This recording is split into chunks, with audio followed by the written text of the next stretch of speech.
They can't sleep. They can't focus. And no matter how hard they try, they can't escape it. The guilt is suffocating. The weight of their lies is crushing them. And the universe? It's making sure they feel every bit of it. Someone out there, someone who wronged you, is being haunted. Not by ghosts, but by their own conscience. Every restless night, every racing heartbeat, every anxious thought. It's all because of what they did to you. And now, there's only one way out for them: confession. But here's the real question. When the truth finally comes out, will you forgive them? Or will they have to face the consequences of their own actions? Welcome, the chosen ones. When the weight of the truth becomes too heavy, even the proudest soul must kneel. Imagine this. Someone out there who's wronged you or kept secrets from you is trying to sleep, feeling like they're carrying a boulder in their chest. They toss and turn, trying to shake off the unease, but the guilt has woven itself into their very soul. And guess what? God won't let them rest until they confess to you. Yes, they're practically being haunted by their own conscience, and it's about time they come clean. Here's an intriguing fact. Studies show that the majority of people who harbor guilt feel physical symptoms, from restlessness to racing hearts. And for the chosen ones out there, this goes double. Your energy holds a unique power, an almost supernatural effect, making it impossible for people who've crossed you to find peace. They may even wake up drenched in sweat, mumbling things like, "I really should call them." So if you're wondering why someone is suddenly eager to admit things they'd rather keep buried, get ready. It's not just a casual confession, it's an unraveling, a spiritual reckoning. And frankly, it's going to be a little entertaining to watch. They can't escape the divine pressure on their conscience. When someone wrongs a chosen one, it's not like any ordinary feeling of guilt. It becomes a relentless weight on their spirit, amplified by a force they can't quite shake off. No matter how they try to bury what they did or push it to the back of their mind, the pressure builds, whispering to them, creeping into their quietest moments. Every attempt to ignore it feels like tightening a knot around their own chest until it's unbearable.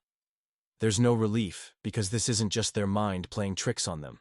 It's divine pressure, an unrelenting force that almost demands they face up to the truth. They start to feel this in every part of their life. Out of nowhere, small annoyances become overwhelming burdens. Their patience thins, and even sleep betrays them, bringing uneasy dreams, or that gnawing restlessness that keeps them awake, staring at the ceiling in the middle of the night. They realize this feeling is bigger than anything they can just shrug off. They feel as though they're being guided, or maybe even forced, toward making things right, no matter how uncomfortable it might be. And the thought of confessing? It starts to feel like their only path to freedom. That's the power of divine justice.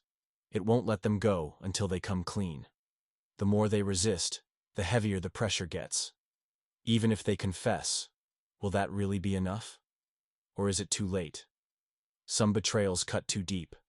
Some lies shake the very foundation of trust. Will you accept it with open arms, or will you let them sit in the chaos they created?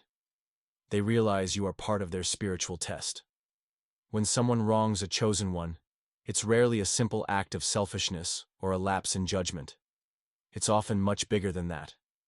Deep down, on a level they may not even fully understand, they sense that this is part of a much larger, almost mystical test. And that's what terrifies them the most. The idea that you might already know, or could easily uncover their actions. This awareness eats at them, creating an anxiety that won't let up.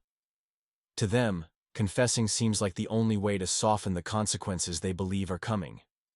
They hope that by taking the first step, by facing you openly, they might lessen the inevitable fallout. Owning up to their actions feels like the only chance to protect themselves from an even harsher reckoning.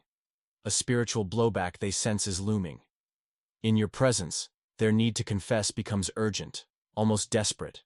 As if it's their last shot at escaping an inner storm only you seem to have the power to unleash. Drop a comment below, and let's talk about it. Let's dive into this energy together and uncover the truth about what's really happening. And if you found these insights powerful, don't forget to hit that subscribe button and join our growing community of seekers and truth tellers. Together, We'll explore the mysteries of spiritual alignment, karmic justice, and the deep truths that shape our connections. Your support means the world, and I can't wait to continue this journey with you.